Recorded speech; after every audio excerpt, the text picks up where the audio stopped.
Imagine waking up one day and realizing you've given away everything.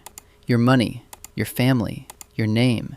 And the scariest part, you did it completely on your own. Nobody forced you. You chose it. Every single step of the way. That's not a horror story. That's Tuesday for millions of people across history. And here's how that actually worked. Cults don't look like cults. That's the whole trick. They don't start with a guy in a robe telling you to hand over your savings. They start with something so simple, so warm, so genuinely human that you'd feel crazy rejecting it. They start with a hug. Here's the minimum you need to know. Cults have existed for thousands of years across every culture and religion on Earth. Most of them collapse fast, but the ones that last, the ones that really sink their hooks in, they all use the same invisible system. A system so elegant and so cruel that once you understand it, you'll start seeing pieces of it everywhere. In politics, in social media, in your own friend groups. It's called the loop, and it has 4 stages. Stage 1 is called lovebombing. You walk into a meeting. Maybe it's framed as a self-help seminar, a meditation group, a Bible study, doesn't matter.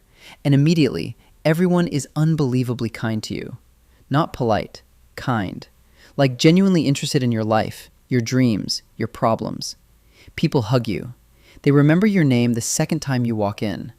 They tell you you're special, that you found this place for a reason.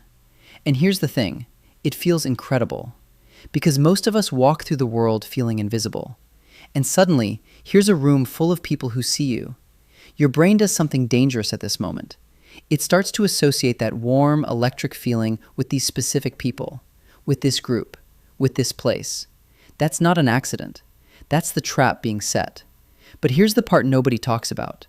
The love bombing isn't random. It's conditional.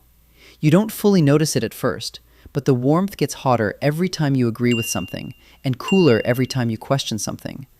Ask too many questions, and the smiles get slightly thinner.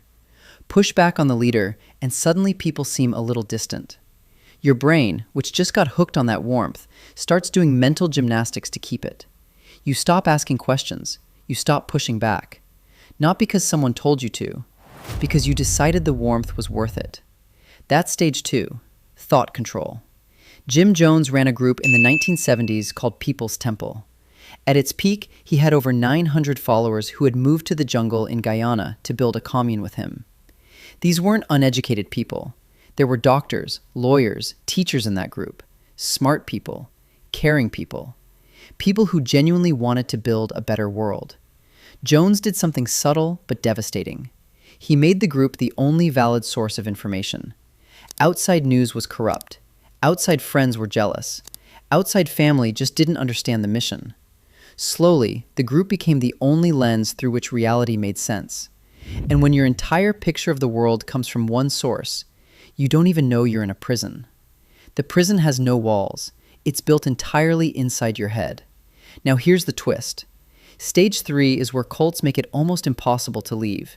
It's called sunk cost anchoring, and it works on every human brain, including yours and mine. Here's how it feels in practice. You've been in the group for 2 years. You've donated money. You've cut off your sister because she was negative. You've moved cities. You've given up a career path. Every single day, you've made choices that were based on this group being real, being good, being true. Now imagine someone walks up to you and says, "Hey, this whole thing is a lie." What's your brain's first reaction? It's not, "Let me think about that." It's panic. Because if the group is a lie, then every choice you made was a mistake. 2 years of your life, your sister, your savings, all of it, wasted. And that feeling, that drowning, terrifying feeling, is actually harder to face than just staying.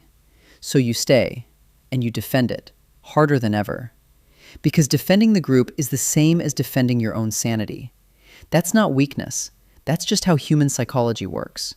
The smarter you are, the better you are at building arguments for why you made the right choice. And if you think that's strange, wait. Stage 4 is the one that keeps the whole machine running. Identity replacement. By the time this kicks in, you don't just believe in the group. You are the group. Your name might have changed. Your clothes have changed. The way you speak, the words you use, the jokes you're allowed to make. All of it has been quietly, gradually replaced. And now leaving doesn't just mean losing a community. Leaving means losing yourself. The self you knew before feels like a stranger. The self inside the group is the only self that feels real. Here's the system reveal. Cults are not primarily about belief. They're about belonging. They work because they exploit the one thing every human being on Earth is terrified of: being alone, being unseen, being nobody. They don't trap you with chains. They trap you with mirrors, reflecting back a version of yourself that finally feels like enough.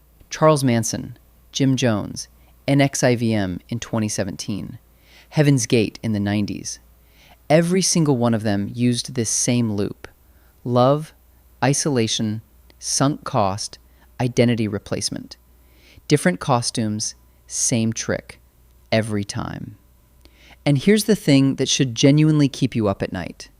You don't have to be the type of person who joins a cult to be vulnerable to this system. Nobody is. The research is clear. It's not about intelligence, education, or mental health. It's about timing, about finding the right group at the right moment of loneliness or searching. Most of us never end up in a compound in the jungle, but every one of us has felt the pull of belonging so badly that we've stayed quiet when we should have spoken up, agreed when we weren't sure, defended something we knew was wrong because walking away felt like too high a price. The group changes, the compound changes, the leader changes, but the loop stays exactly the same.